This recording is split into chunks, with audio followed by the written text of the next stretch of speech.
Telugu Desam party పెద్దలకు, నాయకులకు, కార్యకర్తలకు, అభిమానులందరికీ కూడా ఈ సర్వసిద్ధి అనంతలక్ష్మి నమస్కారాలు తెలియజేసుకుంటూ, నేను పార్టీని అడ్డు పెట్టుకోను కానీ, పార్టీ పేరు చెప్పుకోగాని ఎప్పుడు నేను ఏదో ఒక రూపాయి సంపాదించలేదు, భూములు కొల్లగొట్టలేదు, ఎప్పుడు నా మీద ఒక యాంటీ వార్త కూడా రప్పించుకోలేని పరిస్థితిలో నేను ఉన్నాను. కానీ ఈరోజు నేను బాధితురాలండి. నిన్నటి నుంచి జరుగుతున్న సంఘటన మీద నేనందరికీ తెలియపరుచుకుందామని ఈరోజు మీడియా ముఖంగా నా వ్యక్తిగత ఇష్యూగా నేను మీ అందరికీ తెలియపరచుకోలేని నా వేదన ఆవేదన కోసం ఈరోజు ఈ ప్రెస్ మీట్ పెట్టడం జరిగింది. ఎవరికైనా అర్థమవుతుంది, 4 రోజుల తర్వాత రిలీజ్ చేస్తే కనుక. నేను పోలీస్ స్టేషన్లో కొట్టినటువంటి చూపిస్తున్నటువంటి ఎందుకు కొట్టానో అటువంటి వ్యక్తి కొత్తూరు నరేంద్ర అనేటువంటి వ్యక్తి ఆర్థిక నేరగాడండి. నేను 25 లక్షల రూపాయలు ఆయనకి ఇచ్చాను కనుకనే ఆయన నాకు ఇది ఇచ్చాడు. సంతకాలు పెట్టి నేను డబ్బులు తీసుకున్నాను, ఒకవేళ జరగకపోతే ఆ డబ్బులు మీకు తిరిగి ఇచ్చేస్తానని దీని మీద రాసి మరీ ఇచ్చాడు. అలాగే ఇదే దాని మీద నాకు డబ్బులు రాకపోతే కోర్టులో కేసు వేసి జడ్జిమెంట్ వచ్చింది. ఆ జడ్జిమెంట్ కాపీ కూడా అయింది.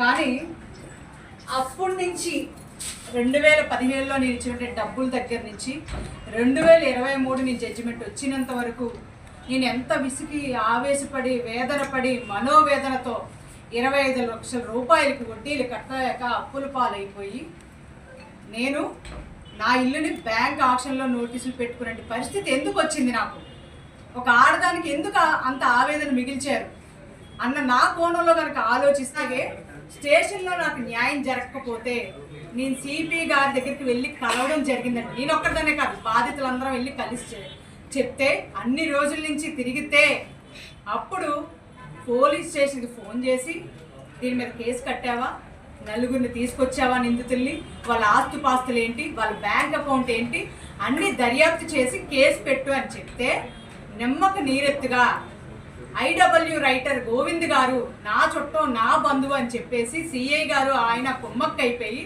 కేసు నీరు కార్చేశారండి. నలుగురిని తీసుకురమ్మని చెప్పినప్పుడు 2 మాత్రమే రిమాండ్కి పంపించారు. ఇంకో 2 వస్తే వాళ్ళు వెళ్ళిపోమని ఐడబ్ల్యూడి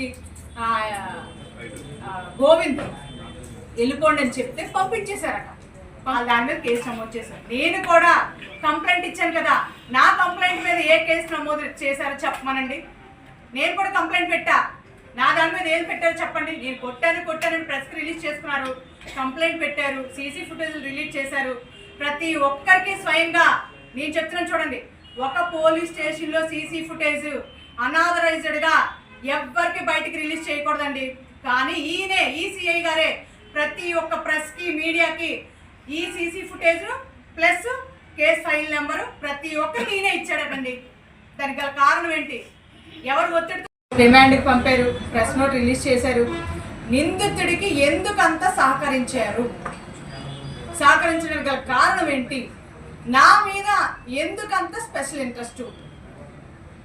ఎందుకు స్పెషల్ ఇంట్రెస్ట్ నాకు అర్థం కాలేదండి.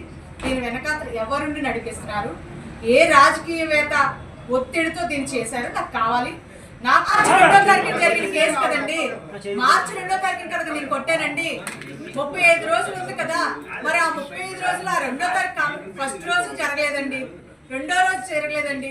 ఒక 3 రోజుల తర్వాత అయినా ఆ నిందితుడు నా మీద ఇలా కొట్టిందండి అని కేసు తీసుకొని అప్పుడే కేసు నమోదు చేసి రిలీజ్ చేయొచ్చు కదండి.